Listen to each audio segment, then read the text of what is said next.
Well, a lot has happened in the courtroom over the past week. The I-Team's Lynnsey Gardner joining us now with the biggest takeaways from the trial. Lynnsey? Well, Joy, Brown spent more than 2 decades holding federal office. Now she finds herself at a crossroads as the federal government spent years investigating her, culminating in this 2-week trial with one single goal: to put Brown in a federal prison cell. Out the gate in opening statements, the prosecution painted a darker side to the politician the city had voted into office for 23 years, saying she was greedy and had a, quote, significant entitlement attitude, stealing from donors who thought she was helping children in order to live a lavish lifestyle that she couldn't afford. To prove it, they called 41 witnesses, including FBI and IRS agents who analyzed years of her financial records to prove she was living beyond her means. An extra $140,000 in cash injected into her bank accounts. Big-time donors like attorney Steve Padgett, businessman John Baker, auto dealership owner Jack Hanania, the head of the Florida Democratic Party, Stephen Battelle, who provided the use of his private jet. Then there came testimony from former Jacksonville Sheriff Nat Glover, now president of Edward Waters College, to Jacoby Pittman with the Clara White Mission.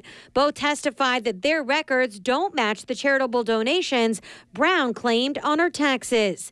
Then there was Vaughn Alexander, Brown's former employee, implicated in helping the group funnel money through her Jacksonville business. She told the jury everything she did came at the orders of Corrine Brown. Then there was the government's star witnesses, the director of One Door, Carla Wiley, and Brown's former chief of staff, Ronnie Simmons. They both took plea deals. The former lovers admitted that they hatched the plan for One Door and they both stole money.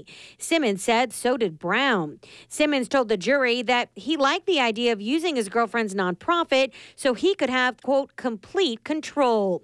He also told the jury he had given Brown blank checks since 1993, the year after she was first elected to Capitol Hill. Simmons said Brown would also order how all of the One Door money was spent.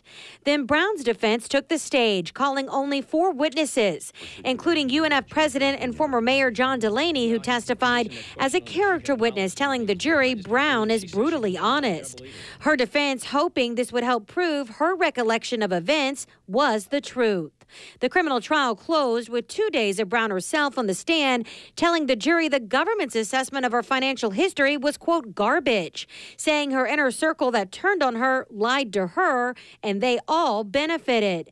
She hopes her tears and testimony will ring authentic with the jury because the alternative is her golden years in a federal prison cell. News4JAX's legal panel tells me their best guess is deliberations are going to take several days because there are so many charges that she's up against. And they expect this jury to be hung on some of those charges, believing there will likely be convictions on the tax fraud charges that you heard Jim mention that she did apologize for on the stand today. But again, juries are completely unpredictable, so what they do, we don't know yet, but we will be covering it. Joy? Lynnsey, thank you. So what did our legal experts say about Brown's emotional breakdown? That is online on news4jax.com/trial. Also there, sketches of Corrine Brown on the stand.